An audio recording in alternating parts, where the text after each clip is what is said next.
ಸ್ವಾಗತ ವೀಕ್ಷಕರೇ. ಇವತ್ತು ನಾವು ಫಂಕ್ಷನ್ಗಳು ಅಂದ್ರೆ ಏನು ಅಂತ ತಿಳಿಯೋಣ. ಫಂಕ್ಷನ್ಗಳು ಒಂದು ಚಿಕ್ಕ ಪ್ರೋಗ್ರಾಮ್ ತರ ಆಗುತ್ತದೆ.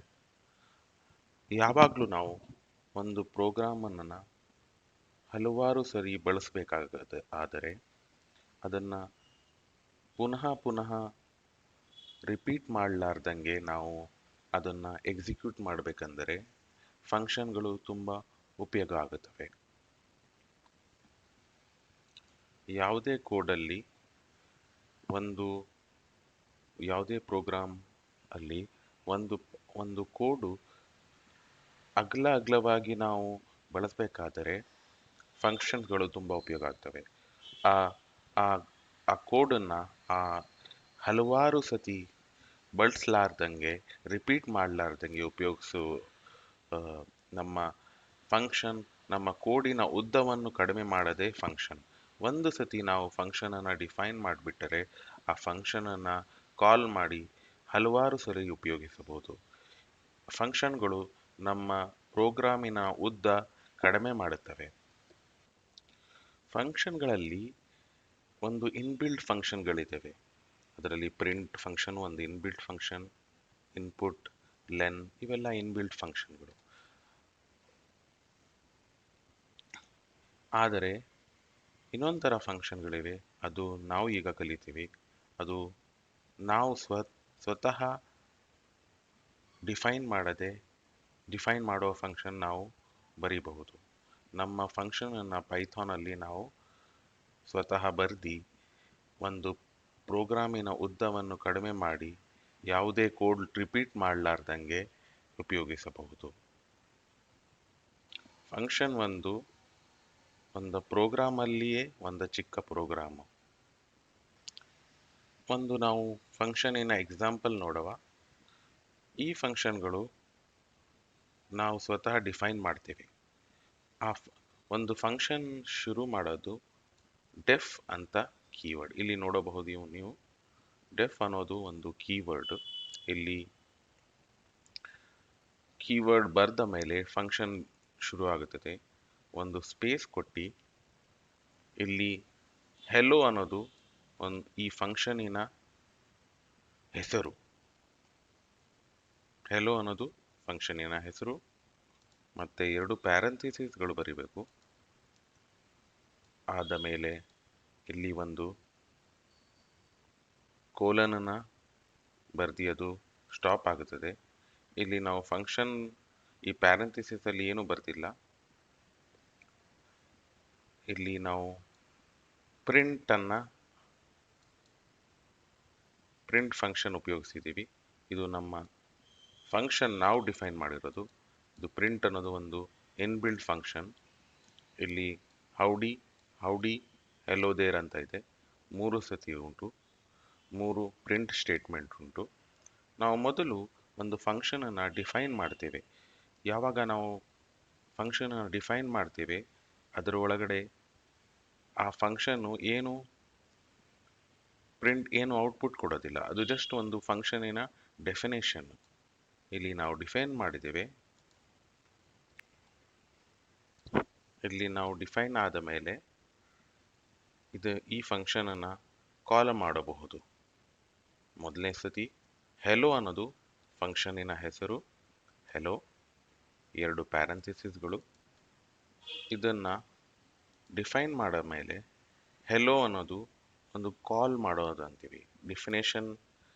ಡಿಫಿನೇಷನ್ ಆದ ಮೇಲೆ ಹೆಲೋ ಅಂತ ಬರ್ದಿ ಫಂಕ್ಷನಿನ ಹೆಸರು 2 ಪ್ಯಾರಂಥಿಸಿಸ್ ಬರ್ದಿ ಅದನ್ನು ಎಕ್ಸಿಕ್ಯೂಟ್ ಮಾಡಿದರೆ ನಾವು ಈ ಫಂಕ್ಷನ್ ಅನ್ನ ಕಾಲ್ ಮಾಡಬೇಕು.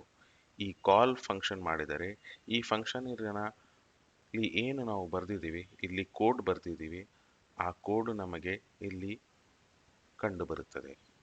ನಾನು ಈಗ ಈ ಪ್ರಿಂಟ್ ಸ್ಟೇಟ್ಮೆಂಟ್ಗಳು 3 ಪ್ರಿಂಟ್ ಸ್ಟೇಟ್ಮೆಂಟ್ಗಳು ಹಲವಾರು ಸತಿ ಔಟ್ಪುಟ್ ಬರಬೇಕು. ಆಗ ನಾವು ಹೆಲೋ ಅನ್ನ ಇನ್ನೊಂದು ಸತಿ ಕಾಲ್ ಮಾಡ್ತೇವೆ, ಮತ್ತೆ ಇನ್ನೊಂದು ಸತಿ ಕಾಲ್ ಮಾಡ್ತೇವೆ. ನಾವು ಎಷ್ಟು ಸತಿ ಫಂಕ್ಷನ್ ಅನ್ನ ಕಾಲ್ ಮಾಡ್ತೇವೆ ಅಷ್ಟು ಸತಿ ನಮಗೆ ಆ ಫಂಕ್ಷನ್ ಡೆಫಿನೇಷನ್ ಅಲ್ಲಿ ಬರ್ದಿರೋ ಕೋಡು ಪುನಃ ರಿಪೀಟ್ ಆಗುತ್ತದೆ. ಇಲ್ಲಿ ನೋಡಿ, ಇದೇ ಕೆಲಸ ನಾವು ಫಂಕ್ಷನ್ ಇರ್ಲಾರ್ದಂಗೆ ಮಾಡಿದರೆ ನಾವು ನಮ್ಮ ಕೋಡು ಹಲವಾರು ಸತಿ ರಿಪೀಟ್ ಮಾಡಬೇಕಾಗುತ್ತದೆ. ನಮ್ಮ ಕೋಡಿನ ಉದ್ದ ತುಂಬ ಜಾಸ್ತಿ ಆಗುತ್ತದೆ. ಇದನ್ನ ನಾವು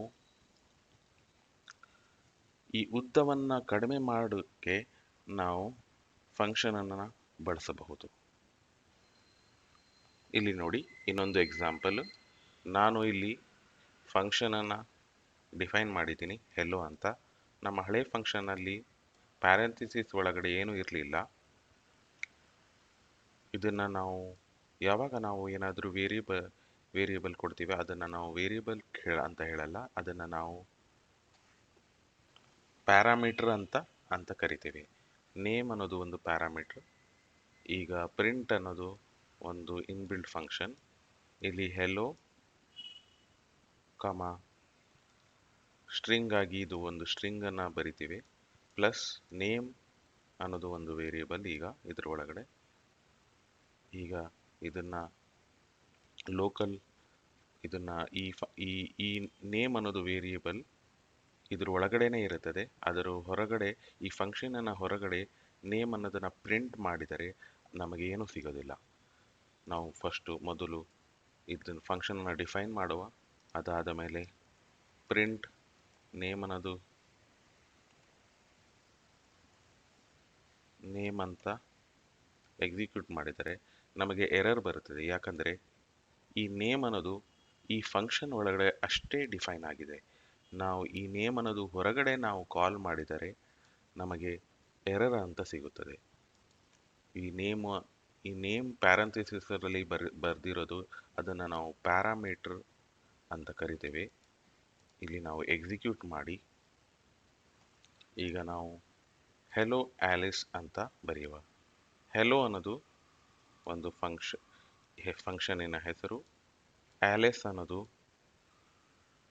ಇದನ್ನ ನಾವು ಆರ್ಗ್ಯುಮೆಂಟ್ ಅಂತ ಕರಿತೇವೆ. ಈ ಆರ್ಗ್ಯುಮೆಂಟ್ ನೇಮ್ ಅಲ್ಲಿ ಪಾಸ್ ಆಗುತ್ತದೆ. ನೇಮ್ ಇಲ್ಲಿ ಆಲಿಸ್ ಅಂತ ಬರುತ್ತದೆ. ಈ ನೇಮ್ ಇಲ್ಲಿ ಆಲಿಸ್, ಹೆಲೋ ಆಲಿಸ್ ಅಂತ ಪ್ರಿಂಟ್ ಆಗುತ್ತದೆ. ನಾವು ಈ ಫಂಕ್ಷನ್ ಅನ್ನ ಕಾಲ್ ಮಾಡುವ, ನೋಡಿ ಹೆಲೋ ಆಲಿಸ್ ಅಂತ ಬರುತ್ತದೆ. ಈಗ ಆಲಿಸ್ ಬದಲು ಬೇರೆ ಹೆಸರು ಹಾಕಿದರೆ ಈಗ ಆರ್ಗ್ಯುಮೆಂಟ್ ಬಾಬ್ ಸ್ಟ್ರಿಂಗ್ ಆಗಿದೆ. ಇದನ್ನ ಕಾಲ್ ಮಾಡಿದರೆ ಬಾಬ್ ಅನ್ನೋದು ಈ ನೇಮ್ ಅಲ್ಲಿ ಹೋಗುತ್ತದೆ. ಔಟ್ಪುಟ್ ಅಲ್ಲಿ ಹೆಲೋ ಬಾಬ್ ಅಂತ ಬರುತ್ತದೆ. ಇದನ್ನ ನಾವು ಬಳಸಬಹುದು. ಪ್ರತಿ ಸತಿ ಬೇರೆ ಬೇರೆ ಕೋಡ್ ಬರೆಯೋ ಬದಲು ಅದೇ ಕೋಡನ್ನ ನಾವು ಹಲವಾರು ಸತಿ ಡೈನಾಮಿಕ್ ಆಗಿ ಬಳಸಬಹುದು. ಇದೇ ಫಂಕ್ಷನಿನ ಮೂಲಗಳು. ನಾವು ಫಂಕ್ಷನ್ ಬಗ್ಗೆ ಇನ್ನ ಡೀಪ್ ಆಗಿ ಕಲಿಯುವ. ಧನ್ಯವಾದಗಳು ವೀಕ್ಷಕರೇ.